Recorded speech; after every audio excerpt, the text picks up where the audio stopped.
안녕하십니까. 터놓고 말합시다의 아나운서 함윤호입니다.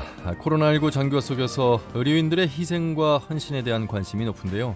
하지만 이들이 보여준 노고에 비해 근무 환경과 처우는 아직도 열악한 실정입니다. 특히 간호 인력들의 경우에 경무에 시달리다 현장을 떠나거나 또 실직 위기와 부당한 처우를 호소하는 목소리도 많습니다. 현 시점에서 이들의 인력 확충과 노동 환경이 개선되지 않는다면 자칫 의료 공백과 의료 서비스의 질적 하락으로 이어질 수 있다는 우려도 많습니다. 오늘 터놓고 말합시다에서는 간호 인력 처우 개선과 인력 확보라는 주제로 함께하겠습니다. 코로나19 속의 간호 인력들의 노고와 어려움, 또 인력 수급과 역량 강화를 위한 방안들 짚어보죠.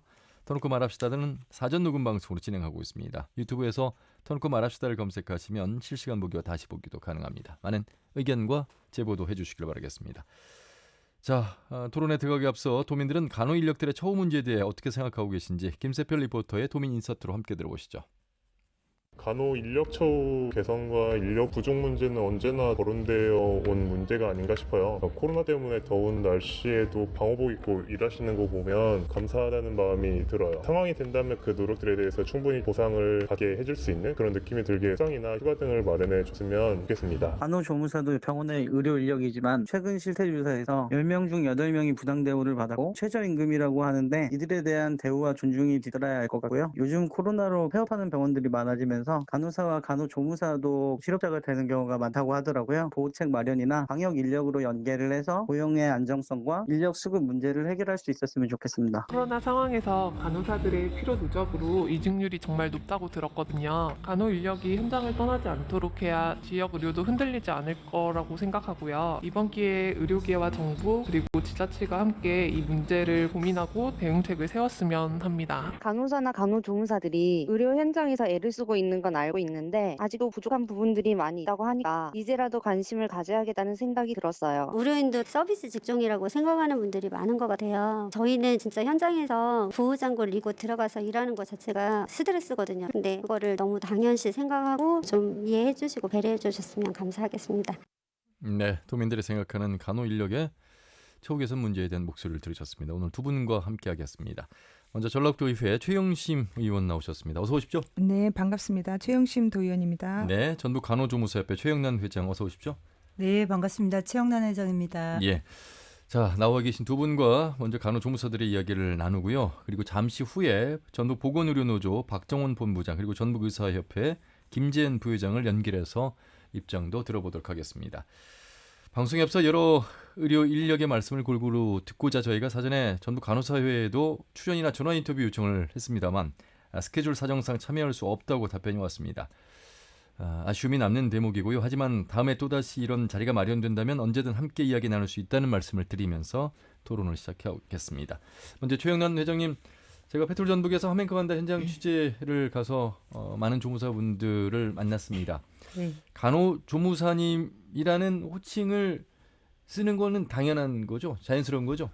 너무도 당연한 거 아닐까요? 예. 네, 간호조무사인데 간호조무사라고 해야지 그러면 네. 네, 다른 그렇죠. 어이 네, 아줌마. 네. 네, 그래도 어쨌든 지난번에 앵커님 방송 나가고 나서 예. 많은 회원들께서 우리 이야기를 방송에서 얘기해주고 그리고 내가 그동안은 좀 많이 위축되고 자존감이 많이 낮아졌었는데 예. 이걸 통해서 내가 간호조무사임에 대해서 좀 자신감이 생겼다. 내 일에 대해서도 좀 더 애정을 갖게 됐다. 네, 이런 말씀들 네, 주셨습니다. 고맙습니다. 참 제가 현장 갔을 때 언론에서 간호조무사들의 이야기를 듣기 위해 온 언론이 많지 않습니다라고 말씀을 하셨을 때 참 죄송스럽기도 하고 당연히 담아야 될 내용들 물론 그렇다고 해서 간호조무사분들의 현실만을 담을 생각으로 간 건 아니었습니다. 오늘도 마찬가지고요. 올해로 몇 년째 간호조무사 일을 하고 계실까요? 네, 올해 30년 차 네, 일하고 있습니다. 오래되셨네요. 네. 예. 오늘도 지금 일하시고 지금 6시가 넘어서 저희가 방송 녹음을 하는 이유는 우리 최영란 회장께서 일하시고 퇴근하시고 지금 달려오신 겁니다. 네, 예. 놀러 왔습니다. 병원에 들어서면 우리가 이제 뭐 환자로 또 보호자로 병원에 들어갑니다. 의사 선생님을 만나고 간호사 선생님을 만나고 간호조무사 선생님을 만납니다. 그리고 그 이외에도 많은 분들이 계시죠. 역시 병원 안에서 간호조무사분들 많이 구성이 돼 있으시고 일을 하고 계시죠? 네, 그럼요. 실제 이제 지난번에도 말씀 한번 드렸듯이 예. 대한민국 간호 인력의 거의 절반이 간호조무사입니다. 어. 근데 간호조무사에 대한 어떤 인식이 돼 있지 않아서 저도 지금도 간호사님 환자분들께서 네. 네, 이렇게 말씀을 하시곤 하십니다. 그래서 전북 지역에 10,000명의 간호조무사가 있습니다. 대학병원에 이제 원대나 전북대, 뭐 대자인이나 이 대학병원이나 종합병원에 취업자가 있고, 그 다음에 요양병원에, 그리고 13개 시군 보건지소나 보건지소에, 예. 그리고 그 외에 이제 사회복지시설이나 장기요양기관이나 제가 장기요양기관, 보육시설 등에서도 간호조무사가 다양한 곳에서 근무하고 있습니다. 예. 그리고 의원급은 대부분이 간호조무사분들이 근무를 하신다고 거의 들었습니다. 83% 이상이 이게 치과나 한의원, 그다음에 개인 병원의 83% 정도가 간호조무사라고 생각하시면 됩니다. 예. 네. 자, 최영심 의원님과도 말씀을 나누도록 하겠습니다. 혹시 간호사와 간호조무사에 대해서 이제 잘 모르시는 분들 많이 계시잖아요. 네. 예. 굳이 또 알아야 되나 이런 생각도 들고, 어차피 환자로서 도움을 좀 받아야 되는 대목이라면, 그런데 좀 현실은 좀 다른 것 같습니다. 현실은 많이 차이가 있고요. 예. 간호조무사의 자격은 의료법 제 80조에 의해서 법적인 근거를 두고 있습니다. 근데 보건의료 기본법상 보건의료인에 속하거든요. 예. 간호조무사가요. 그런데 이 법을 지금 양쪽으로 해석을 하고 있기 때문에 이 혼선이 있는 건데, 예. 이 법에 대해서 좀 통합을 하고 하나로 좀 묶어서 가야 할 시점이 되지 않았나, 이런 고민을 좀 할 때가 됐습니다. 예. 아까 말한 보건의료인이란 보건의료 관계 법령에 의해서 자격 및 면허를 취득하고 보건의료 서비스를 종사하는 사람을 말하거든요. 그러면 여기에 이제 간호조무사 선생님만 포함되는 게 아니고 물리치료사 선생님이나 다른 많은 선생님들, 그 병원에서 근무하시는 분들이 포함이 되고요. 예, 예. 그런데 이제 간호조무사가 간호사의 업무를 이렇게 할 수 있는 것들은 그 아까도 의원급에 많다고 하셨는데, 대부분이 의원급 이하의 의료기관에 허용을 하거나 예. 또 병원급 이상의 의료기관이어도 요양병원 등에서는 그 간호사의 업무를 지금 대행하고 같이 함께 하고 있는 시스템으로 지금 하고 있거든요. 제한적으로 허용이 되고 있는 현실이에요. 예. 그렇기 때문에 이걸 하고 있는 업무를 눈 감고 모른 척하고 그렇게 넘어갈 수 있는 현실도 아니고, 예, 예. 이거에 대해서 이제 고민을 할 시기가 됐다.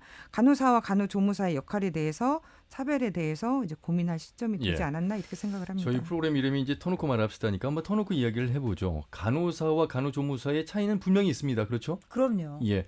간호대학을 졸업하고 자격을 취득해서 일을 하시는 분을 우리가 간호사, 네. 간호조무사는 좀 다른데, 그 네. 차이에 대해서 좀 먼저 설명해 주시고, 그리고 그 차이만큼의 다름이 있지만 차이 이상의 차별이 또 존재한다는 말씀들을 좀 하고 계셔서 그 부분 한번 들어보도록 하겠습니다. 어떤 차이가 있습니까? 간호조무사는 어떻게 해서 자격을 취득하고 어떤 과정을 거쳐서 되는 겁니까? 네, 간호조무사는 이제 두 가지 방법이 있습니다. 첫 번째는 특성화 고등학교에서 간호학과가 있습니다. 그래서 진안에 정읍에 있고요. 그래서 간호조무사가 되기 위해서 그 특성화 고등학교 가서 일정 기간의 어떤 그 수업과 실습을 통해서 되는 방법이 있고요. 예. 두 번째는 전국에 600여 개의 사설 간호조무사 학원이 있습니다. 네. 1750시간의 이론과 실습을 취득 이수를 하고 국가고시를 통해서 이제 합격이 되면 간호조무사가 됩니다. 예. 그래서 실제로 저는 이제 대학병원에서는 병동에서 제가 이제 중환자실에 근무했을 때 병동에서는 당연히 4년제나 3년제, 2년제 간호대학에서 좀 더 그 간호에 대해서 전문적으로 공부한 간호사 선생님들께서는 그 거기에 맞는 환자 간호의 어떤 직접적인 치료를 하고, 저희는 그 치료에 도움이 되는 보조 역할을 진료 보조와 간호 보조의 역할을 합니다. 하지만 저는 이제 외래에서 한 25년 동안 외래에서 일을 하고 있는데, 외래에서 간호조무사의 업무는 간호사와 간호조무사 업무가 크게 다르지 않습니다. 예. 그리고 개인 병원에서는 80% 이상이 이제 저희 간호조무사가 일한다고 돼 있는데, 의료법에 간호사의 업무가 감옥부터 다목까지 있는데 그 법 조항에 의사의 지도하에 간호의 업무를 할 수 있도록 규정이 되어 있습니다. 예. 그래서 그렇게 일을 하고 있는 거고요. 그리고 요양병원에서는 아까 이제 저희 최영심 도원님께도 말씀하셨는데 법에 간호사의 3분의 1을 간호조무사로 대체해서 일을 할 수 있다 되어 있어서 예, 예. 실제로 저희 이제 협회 이사님들로 요양병원에 계시는 선생님들 얘기 들어보면 제가 병동에서 일했을 때 간호사가 했던 업무를 요양병원에서는 간호조무사들이 하고 있더라고요. 그래서 어떻게 이런 일을 할 수 있냐. 저는 옆에 가지도 못하고 정말 그 간호 업무 보조만 예. 했는데 그래서 저는 이제 중증 환자와 경증 환자에 따라서 그 업무가 그 상급종합병원이나 중증 환자가 있는 데서는 간호사가 해야 되고 예. 하지만 경증 환자를 보는 어떤 요양병원이나 더 1차 병원에서는 간호사의 업무로 법에 되어 있지만 의사의 지도하에 할 수 있는 부분이 있다 이렇게 네. 말씀드리겠습니다. 정확하게 이제 차이를 좀 말씀해 주셨는데 차이만큼 나는 혹시 또 다른 현장에서의 어떤 사회적 편견이랄까요? 그 간호조무사를 바라보는 시각 속에서 그 같은 공간 안에서도 그런 부분들을 좀 느끼는 시각이 좀 있어서 뭐 여러분 그 아줌마가 아닌 요양보호사로 불려달라는 어느 캠페인 TV를 통해서 많이 광고가 됐습니다만 서로 간에 좀 존중과 배려가 필요하다는 그런 목소리 아니겠습니까? 최영심 의원님, 일장의 노동시장에서의 어떤 구조적인 또 뭐 공간마다의 또 차이가 있겠습니다만 어느 정도 간호조무사에 대한 편견은 좀 있는 것 같아요. 말씀하신 거에 대해서 예. 우리가 병원에 갔을 때도 사실은 조금 이 서비스의 질도 좀 그렇지만 응급 대처도 간호사가 좀 잘하지 않을까라는 예. 그런 좀 막연한 기대 그런 것들이 좀 있어서도 예. 좀 차별이 있지 않을까. 일반 심리적으로 간호조무사에 대한 기대보다는 간호사에 대한 기대가 좀 있었기 때문에 지금까지 그러지 않을까 좀 싶기도 하고요. 아까도 말씀드렸지만 그 지금 현실은 특성화 고등학교에서 졸업을 해서 간호조무사를 딸 수가 있어요. 예, 그런데 13년도, 12년도, 13년도에서 그 평택국제대학에서 간호조무사과가 있었습니다. 예. 그럼에도 불구하고 15년도에 의료법 개정을 통해서 전문대를 배제를 시켰어요. 이 배제시키신 분이 간호사를 일하시다가 국회의원이 간호사 되신 출신. 분인데 이렇게 해서 전문대에서 지금 배우고 싶어도 이분들이 배울 수 없는 조건이거든요. 예. 그래서 얼마 전에 이제 의회에서도 이 간호조무사 선생님들의 요구가 있어서 전문대를 좀 개설을 해서 이분들의 배움의 욕구 그리고 이분들이 배워서 이 배움이 환자 서비스의 질 향상으로 가고 저희들은 그만큼 그렇죠.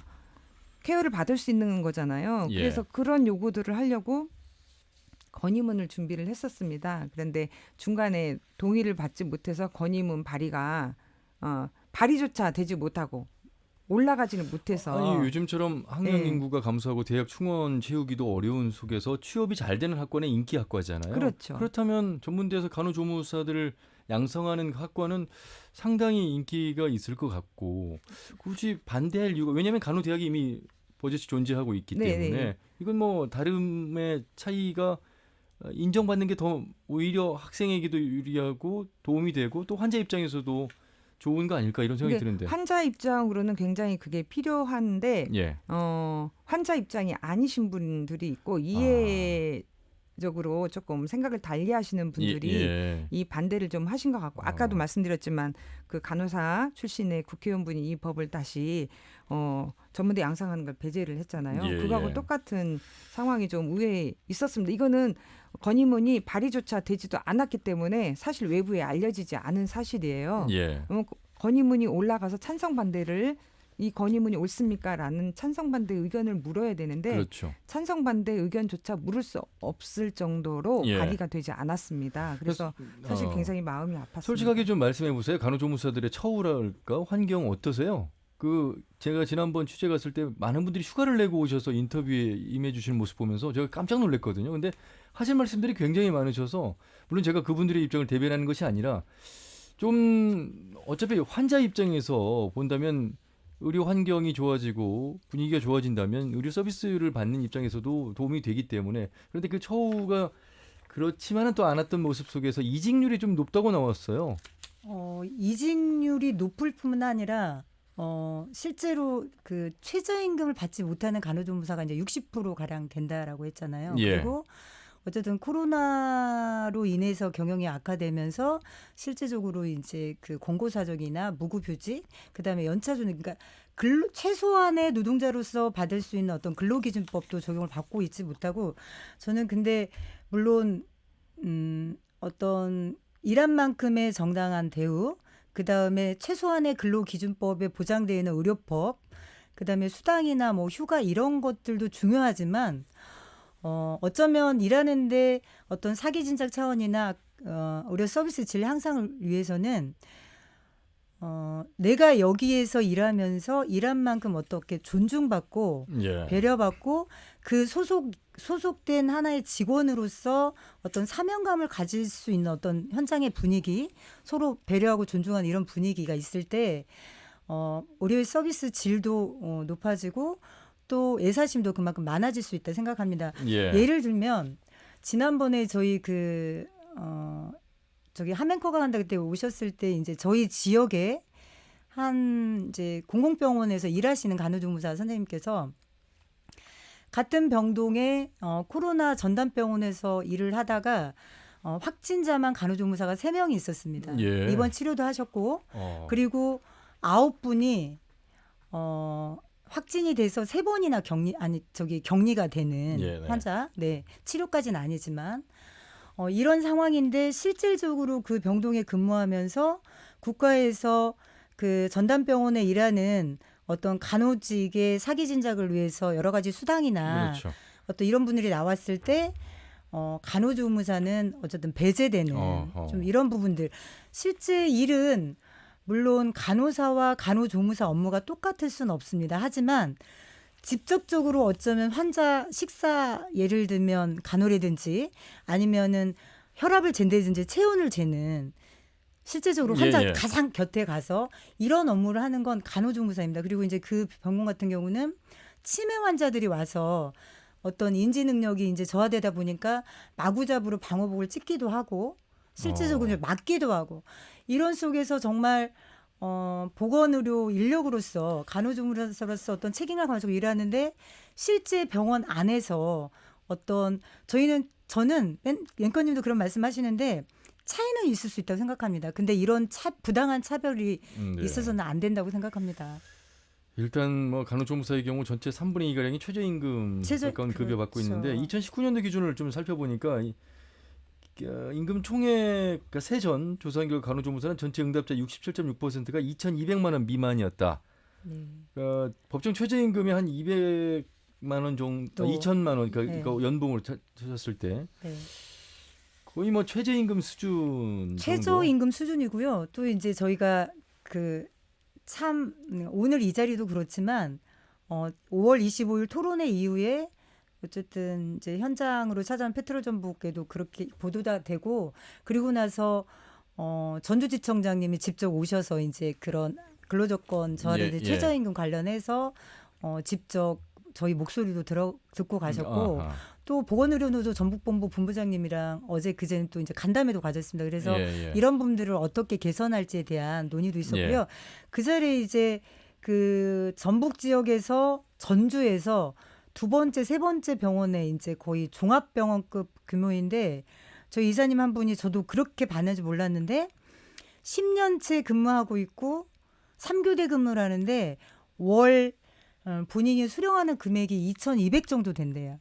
그러니까 그리고 연봉이 아니 월 200 그러니까 아니요 연봉 네 월이 아니라 월 220 정도. 예, 네. 근데 이분이 더 좀 아이러니한 건 경력이 10년이나 됐는데 경력이 상승된다고 해서 임금이 전혀 달라지지 않는다는 거예요. 그러면 이제 1년 계약하고 또 재계약하고 네. 뭐 이렇게 그러니까 호봉 자동 승진. 그게 전혀 없는 거죠.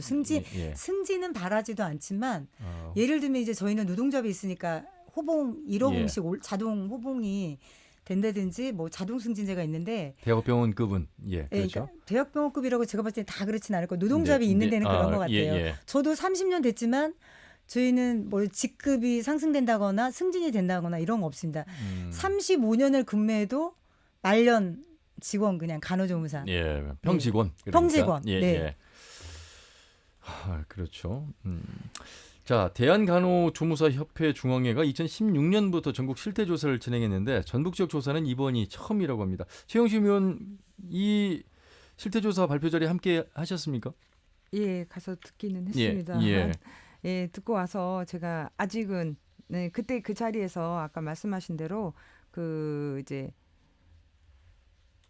전문대 개설을 예. 요구하셔가지고 예, 네. 그렇게 준비를 아하. 했는데 예, 발의가 되지 못했고 사실 그 말씀하시는 과정 중에 이제 제가 이제 하고 싶은 것들은 사실 그렇습니다. 지역에서 사실 이게 개인 병원들이 많기 때문에 이게 관이 주도해서 이거를 할 수는 없어요. 하지만 TF팀을 좀 구성을 해서 근로계약서나 지금 사실 이 간호사나 간호조무사가 이번에 코로나19 사태를 겪으면서 필수 노동자라는 건 이제 누구나 다 알게 됐습니다. 그러면 예. 이분들의 노동 조건에 대해서 사실은 좀 더 면밀하게 좀 들여다보고 개선을 할 것이 있는지는 관이 노력은 해야 된다고 생각을 합니다. 그래서 예. 좀 간이 주도적으로 근로계약서 작성 그리고 우리가 더 개입해서 노력을 할 부분들이 있는지는 좀 간이 노력해서 찾아보고 개선을 해야 되는데 예. 아까 같은 의회에서도 그런 사태가 있었고 지금 도청에서는 사실 손 놓고 있는 상황이거든요. 그리고 군산의료원이나 남원의료원에 계시는 이분들이 계시는 분들 중에 생활임금을 적용을 받아야 돼요. 이게 생활임금 조례가 있습니다. 그게 뭐냐면 아까 말씀하셨는데 최저임금을 받고 있다고 하셨잖아요. 근데 전라북도 산하 기관에 계신 분들은 최저임금이 아니라 생활임금을 받을 수 있는 조례가 있습니다. 그 조례를 이제 그 조례가 있고 그 조례를 개정을 해놨는데 지금 군산의료원과 남원의료원에 계시는 분들 중에 그 생활임금을 적용받지 못하고 있는 실정이에요. 그래서 그거를 또 제가 이제 주도적으로 생활임금 적용받을 수 있게끔 해서 예산을 편성하도록 하고 있는데 사실은 조금 혼자이기 때문에 버거움이 있습니다만 예. 그 노력을 하려고 합니다. 그래서 근데 이거는 또 산하기관이기 때문에 가능하지 이 개인적인 의료원이나 의원급은 이런 안 된다. 의료원급은 좀 어려움이 있는데 예. 도가 좀 노력을 하는 모습을 보였으면 하는 바람입니다. 저도 이제 원광대학교 병원의 이 코로나 상황 속에서 의료 현장 취재를 갔었는데 이제 음압병실이 있잖아요. 네, 그 일선 가장 최전선에서 일하시는 간호사, 간호조무사분들 만나셨는데 이런 분들이 수당에서 간호조무사가 배제가 되면 안 될 텐데 말이죠. 굉장히 방호복 입고 상당히 어려운 조건에서 일을 하시고 언제 또 감염될지 모르는 심리적 두려움 뭐 여러 가지 특히나 화장실 가는 것도 불편해서 물을 안 마신다는 네. 그런 말씀 막상 현장에서 들으니까 이해가 좀 되던데 그런데 왜 이런 수당에서 배제될까 이런 부분들 도의회에서도 혹시 전라북도에 합당한 기준 마련 뭐 요구 같은 것들을 좀 이제 하실 것 같습니다.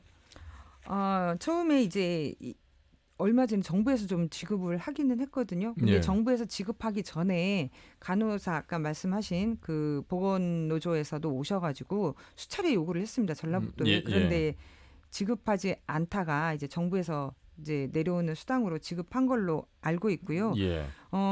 지난해 11월에 의사와 간호사, 간호조무사한테는 조금 100% 수당을 줬고요.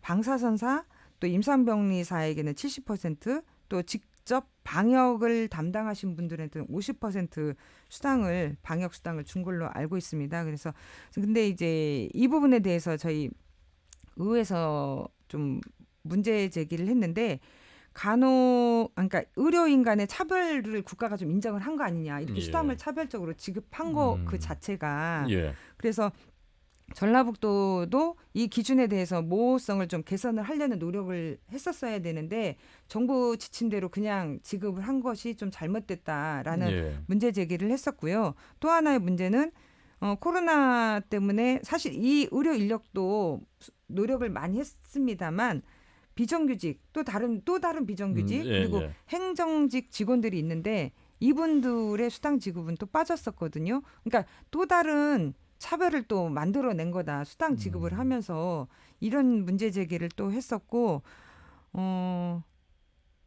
이런 것들이 하여튼 예. 행정에서 좀 빈틈이 많이 발생을 한 거를 개선을 해 나가야 되는데 간호조무사가 이게 시작된 지 꽤 역사가 있죠.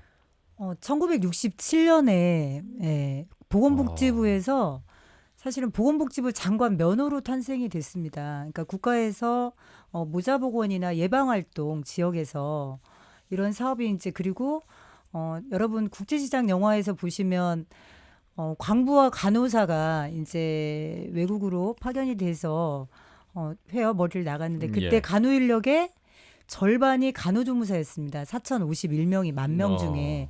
근데 이거를 사실은 다 간호사로 인식하고 있었고 저희 협회에서 재작년부터 이걸 좀 알려내고 어떤 자료를 모으고 이러면서 작년에 국가에서 좀 저희 간호조무사도 그렇게 간호 인력으로 예. 네, 이게 인정이 됐고요. 48년 차입니다. 사실 이제 여러 가지 법 개정도 네. 제정도 필요하고 또 조례도 좀 필요하고 아울러서 간호조무사뿐만 아니라 간호사 또 의사 이 의료 현장에 대한 관심을 좀 더 함께 좀 가져야 될 때가 특히나 코로나 상황에서 더욱더 그 의미가 있을 것 같다 이런 생각을 좀 해보면서요. 간호조무사 이야기를 여기까지 듣고요. 이제 보건의료노조를 연결하고 그 이후에는 전북의사회를 또 연결해서 각각의 입장을 또 들어보도록 하겠습니다. 보건의료노조 전북본부의 박정원 본부장 연결하죠. 본부장님 안녕하세요. 네, 안녕하십니까. 예. 박정원입니다. 예, 뭐 오늘 이 의료 인력 이야기는 간호조무사분들의 이야기만 듣고자 하는 것은 아니고요. 코로나19 속에서 간호사, 간호조무사, 의료기사, 뭐 방역 현장에서 활동하고 있는 전북의 의료 인력들 네. 관련해서 전체적으로 한번 짚어보고 싶습니다. 현황부터 네. 좀 짚어주신다면요. 전북은 어떻습니까? 우리 의료 현장에서 코로나 전담하면서 애쓰시지 않은 분이 한 분도 안 계시죠. 예.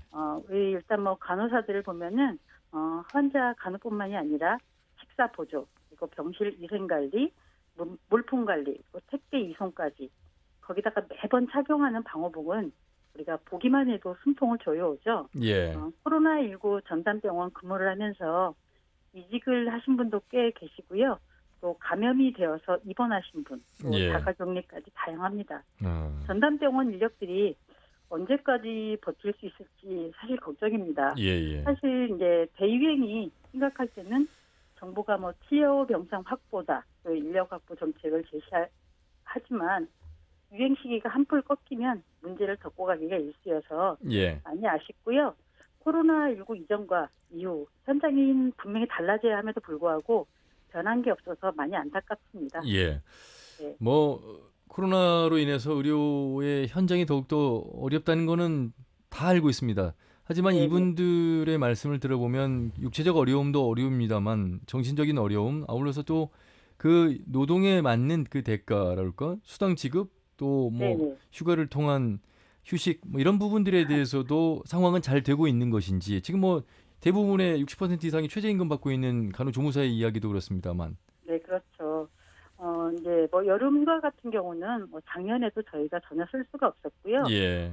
올해 여름휴가는 그래도 갈 수 있지 않을까 생각했었는데 예. 이미 4차 대유행을 그렇죠. 맞고 있어서 좀 접어야 할 것 같습니다. 예. 조금 전에 제가 의원님 말씀 잘 들었는데요. 작년에 12월에 저희가 이제 생명안전수당이라고 해서 3개월분이 지급이 됐었는데요. 예. 이게 이제 좀 안 받으신 분들이 지급을 못 받으신 분들이 굉장히 많았어요. 예. 그래서 이제 저희 그 지역이나 아니면 다른 지역의 전담병원 노동자들을 보면은 의료진들 특히 이제 방호복을 입으신 분들에게 대부분 지급이 됐었고요. 예. 올해 1월부터 저희 그 보건의료노조가 청와대 앞에서 시작해서 국회 앞까지 생명안전수당을 지급해라 해서 투쟁을 시작했습니다. 예. 그래서 이제 960억 원이라는 예산이 편성이 돼서 네. 좀 이제 현장마다 지급되는 액수나 아니면은 지급되는 방법이 조금씩 다르겠지만 곧 지급될 예정이고요. 예. 또 한 가지 반가운 소식은 13일인가요? 그저께 우리 그 보건복지위원회에서 또 1,100억 원이라는 예산이 생명안전수당으로 배정이 되어서 아마 12월까지 올해 12월까지 전담병원에서 근무하고 있는 노동자들에게 또 의료진들에게 지급할 예정에 있습니다. 예, 이게 예. 이제 정말 아까 의원님 말씀하셨다시피 뭐 일부에게만 지급되는 게 아니라 전담병원 노동자들은 맞습니다. 방호복을 입었던 또는 입지 않았던 모두 다 수고하신 분들이거든요. 예. 그렇기 때문에 저는 이제 조금씩이라도 다 좀 드렸으면 하는 그런 마음입니다. 예. 간호조무사들의 실태에 이어서 간호사분들의 현실도 좀 이야기를 들어봐야 될 텐데 지난해 네네. 많게는 40%가 넘는 간호사가 이직한 병원도 있다고 하고요. 또 네. 간호사 부족 현상은 지금 어떤지 특히 우리 지역에 한해서 좀 더 말씀해 주신다면요. 간호사 부족은 뭐 저희가 상시 모집을 계속 하고 있고요. 예. 특히 이제 민간 중소나 아니면은 우리 공공병원 같은 경우는 상시 모집을 해도 차고 이제 정원을 채울 수가 없는 상황입니다. 그래서 이제 우리 그 국민들에게 특히 도움이 되는 간호간병 서비스 같은 경우는 하고 싶어도 하지 못하고 병동을 하나 둘 지금 줄여가고 있는 상황이고요. 우리 보건의료노조가 23,000명의 간호사를 대상으로 조사한 결과에 따르면 응답자의 60%가 업무량이 지시한 시간 내에 할 수 없을 만큼 과도하다라고 응답을 했습니다. 예. 또한 1인당 환자 수도 12명에서 20명을 간호해야 되고 미국 같은 경우는 간호사 한 명이 5명 정도만 간호하고 있거든요. 네, 간호사들이 환자 수가 줄어들면은 예. 더 집중해서 간호를 할 수 있고 또 인력은 환자의 생명과 안전 또 의료 서비스의 질을 올리는 길이기 때문에 예. 인력을 늘려야 함에도 불구하고 민간 중소병원이나 특히 공공병원 같은 경우는 차지 않고 있어서 매우 안타까운 상황입니다. 예. 인력 확보도 중요하고 아울러서 근무 환경 자체도 좀 개선돼야 될 내용들로 본다면 법 개정도 네네. 필요한데 관련해서 보건의료 인력 지원법도 지금 진행 중인 상황입니까? 보건의료 인력지원법이 작년에 이제 저희가 한 8년 동안에 긴 투쟁으로 2019년 12월 29일부터 이게 보건의료 인력지원법이 시행되었는데요. 예. 사실 아직 갈 길이 옵니다. 어허. 이제 여러 가지 조사를 해야 됨에도 불구하고 코로나19로 잠자고 있던 상황이었고요. 올해부터 현재 정부와 적정 인력 기준 마련의 대상과 절차 그리고 예산 등에 대해서 의료인력 자문기관의 의견 등을 집중 논의 중에 있습니다. 예, 이 법의 예. 가장 핵심은 직종별 적정 인력 기준을 법제화하는 것에 있습니다. 예. 자, 오늘 참여요 빨리 좀 되었으면 그렇네요. 좋겠습니다. 예. 최영심 의원과 오늘 간호조무사협회 최영남 회장 함께하고 계시는데 혹시 네네. 보건의료노조 박종원 본부장께서 하실 말씀이 있으시면 좀 자연스럽게 좀 아. 말씀하셔도 좋고요. 예. 저는 최영심 의원님 요즘 굉장히 바쁘신데 예. 한 가지 또 제안을 드리고 싶은데요. 우리 공공병원의 간호인력은 상시 채용을 해도 채워지지 않고 있습니다. 우리 근접 충남에서는 충남형 공공병원 간호사 제도를 개발했습니다. 지역 인재를 선발해서 장학금과 학비 보조금을 지자체에서 지원해주고 일정 기간 동안 지역 공공병원에서 근무하게 하는 것인데요. 지역 출신들이다가 보니까 졸업 후에 정착에 크게 어려움도 없고 또 간호인력들 또 환자분들에게도 만족도 또한 굉장히 높다고 하더라고요. 우리 전북에서도 정책적으로 좀 시행해 보면 어떨까 저는 좀 제안을 드리고 싶습니다. 네. 예. 최영심 의원님. 예. 네. 제가 조사한 바에 의하면 네. 군산의료원에 간호조무사 수가 25명이고 남원의료원에는 30명이에요. 근데 네. 남원의료원에 간호사가 156명이에요. 근데 네. 군산의료원에는 281명이거든요. 네. 남원이 간호사 수에 비해서 간호조무사 수가 조금 비례적으로 많다는 상황이거든요. 그러니까 말씀하신 이 추남형 간호사 제도가 도입이 된다면 이 남원 같은 경우는 좀 지역이 외졌기 때문에 간호사 분들이 덜 가지 않았을까 이런 생각이 좀 들거든요. 그러면 이런 공공병원에 근무할 수 있도록 이 충남형 간호사 제도를 좀 도입한다면 질 좋은 인력이 외부로 빠져나가지 않고 꼭 확보될 수 있지 예. 않을까 이런 생각을 합니다. 예. 예, 네, 네. 말씀하신 제도를 도입할 수 있도록 노력하겠습니다. 예. 네, 고맙습니다. 네. 혹시 네. 조무사협회에서도 하실 말씀 있으실까요? 네. 늘 박정훈 본부장님 저희 항상 네. 네, 차별받고 있고 열악한 근로 환경에서 일하는 우리 간호조무사들에게 많은 관심 가져주셔서 먼저 감사드리고요. 엊그저께 만나서도 말씀드렸지만 어쨌든 그 최저임금을 받고 있는 간호조무사들이 전북 도내에서만이라도 먼저 최소한의 어떤 근로조건을 보장받고 최저임금을 보장받을 수 있도록 더 많은 관심과 예. 네, 애정 부탁드리겠습니다. 네, 열심히 노력하겠습니다. 고맙습니다. 어쨌든 우리 현장과 나를 네. 바꾸는 것은 우리 관심인 것 같아요. 예. 네. 우리 회장님께서도 특히 이제 간호조무사로서 또 우리 간호조무사협회에 굉장히 그 열정적으로 뛰고 계시는데 저희 또한 거기에 발맞춰서 함께 하도록 노력하겠습니다. 예. 네. 본부장님 말씀 잘 들었습니다. 고맙습니다. 네, 고맙습니다. 네, 오늘 간호인력 처우 개선과 인력 확보라는 주제로 함께하고 있습니다. 전북 간호조무사협회 최영란 회장 그리고 전라북도의회 최영심 의원 함께하고 있고요. 여러분께서는 실시간으로 유튜브를 통해서 시청도 가능하시고 다시 보기도 가능합니다. 많은 의견도 올려주시길 바라겠습니다. 그럼 이번에는 전북 의사회 김재현 부회장을 연결해서 말씀 듣겠습니다. 부회장님 안녕하세요. 예, 안녕하십니까. 김재현입니다. 예, 의사 선생님들도 수고가 많으시죠. 아울러서 또 개인 병원 하시는 분들 요즘 힘든 병원들도 많이 있다고 들었습니다. 코로나19 속에서 어떻게 지금 보내고 계실까요? 이 신종 코로나 감염이 장기화돼서 이제 어려운 개원가가 최근 들어서 좀 발표되어 있는 최저임금 인상으로 앞으로 더욱 경영 악화가 많이 우려되고 있습니다. 예. 정부의 실질적인 지원은 물론 저수가의 근본적인 운영 개선 방안 없이는 얼마나 더 버틸 수 있을지 좀 걱정이 앞서는 상황이고요. 예. 예, 특히 소아청소년과의 경우에는 지난해 103개 의원이 개원했지만 154개 의원이 문을 닫아서 가장 높은 폐업률을 보이고 있고요. 예. 올해 들어서 이 3월 말까지 32곳의 소아청소년과가 폐업을 했고요. 예. 저희 동네에만 하더라도 2곳이 소아청소년과가 없어졌고 아하. 또 7월 달부터 이비인후과 한 곳이 또 폐업을 하고 있고 예. 전체적으로 작년 대비 진료비가 41% 정도, 내원 일수가 46% 정도 많이 줄었다고 봅니다. 그래서 예. 실제 진료비 수익 감소 부분이 아주 크게 나타나고 있습니다.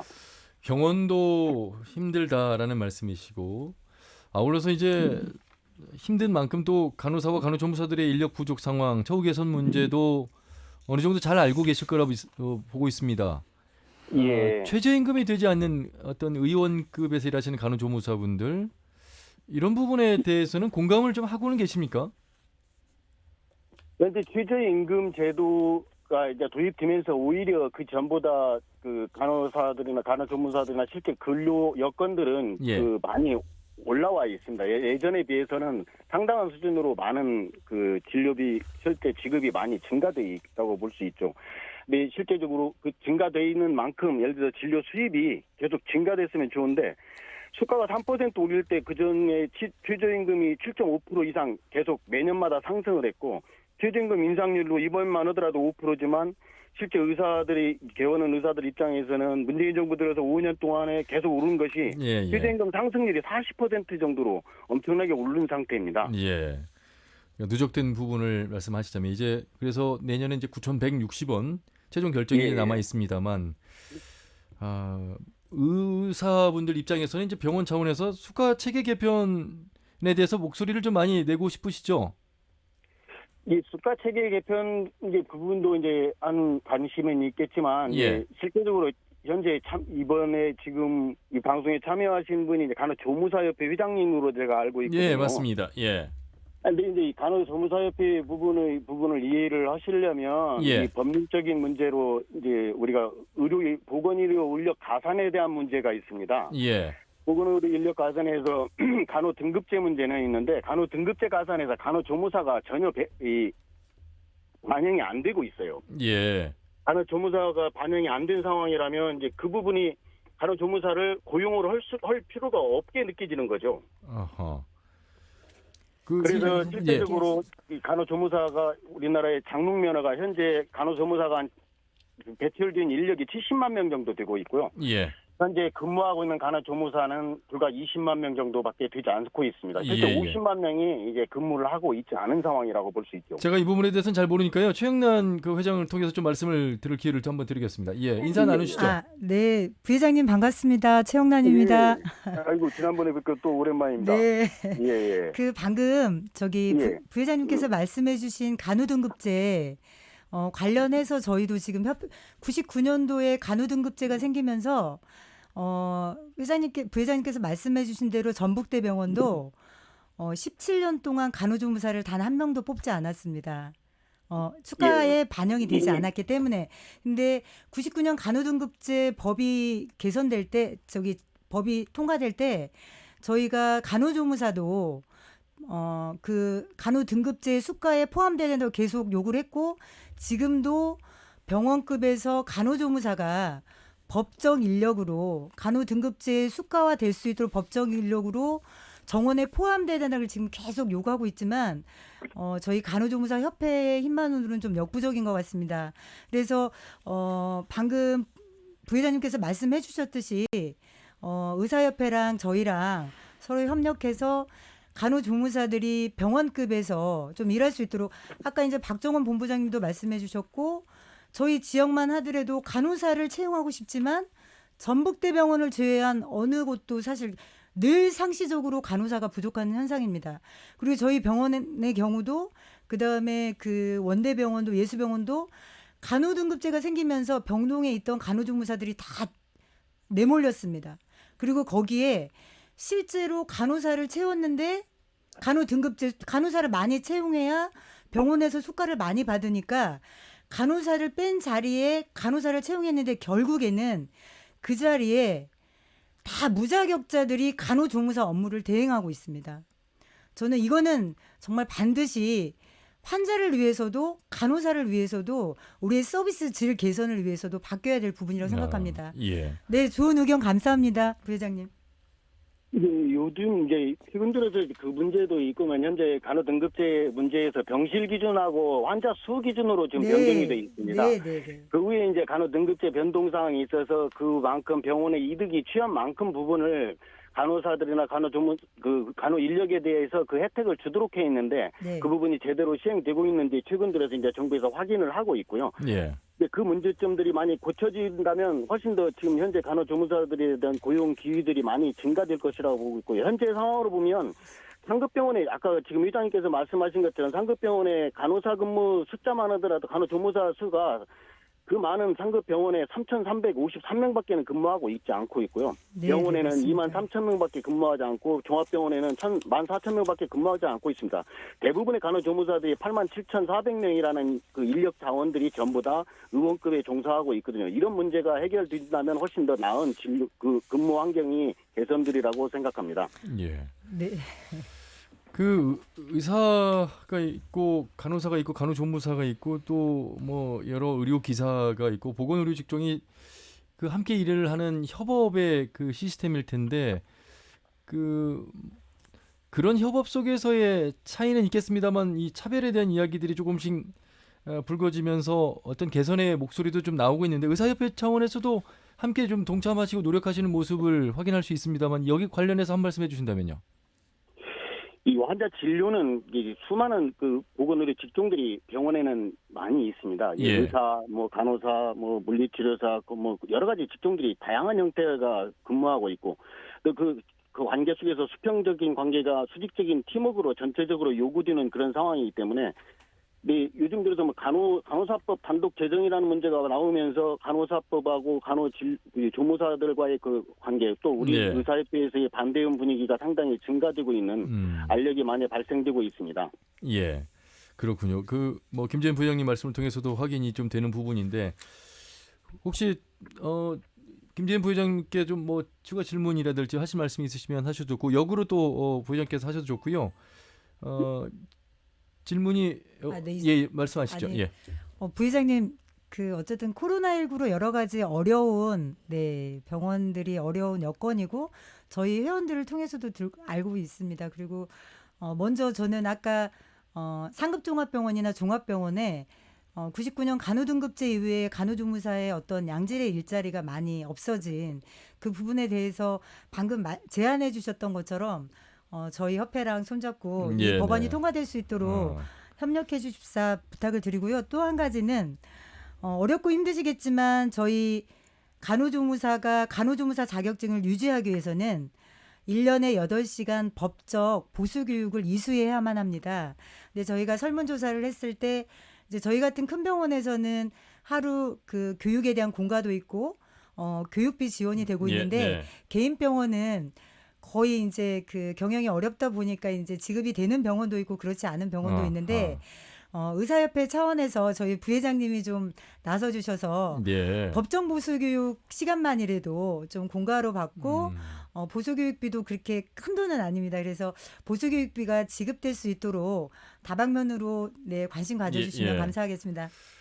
예, 그 부분은 지금 전라북도 의사에 지금 상임이사에 제가 지금 와 있거든요. 예. 그리고 오늘 회의 안건으로 제출을 해서 의견을 말씀드리도록 하겠습니다. 아이고 고맙습니다. 예. 개선되는 모습.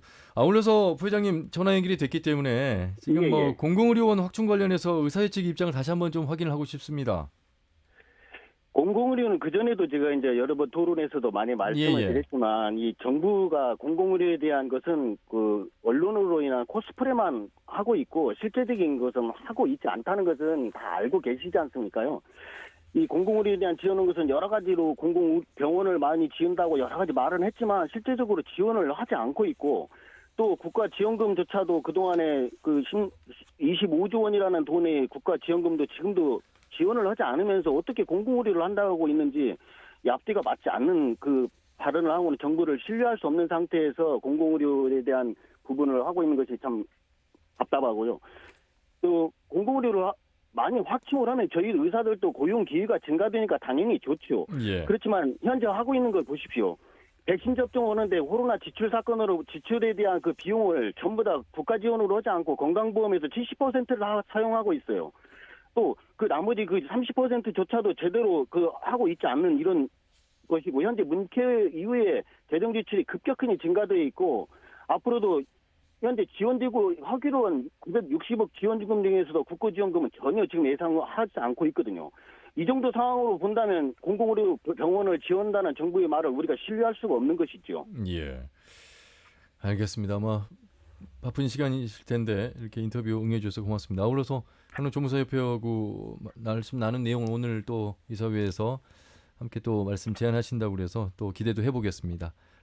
이 전라북도 이제 의사회는 현재 이 코로나 상황의 엄중한 상황에서도 지금 이 시간에도 선별 진료소에서 그렇죠. 정말 체감 온도가 40도가 넘는 곳에서 간호사나 간호조무사 또 의사들이 방호복을 입고 현재도 고생하고 있고 이 시간에도 고생하고 있습니다. 예. 또한 생활치료센터에서도 한번 들어가면 한 달 이상 외출 위박의 금지 내지 진료 현장을 지키고 있습니다.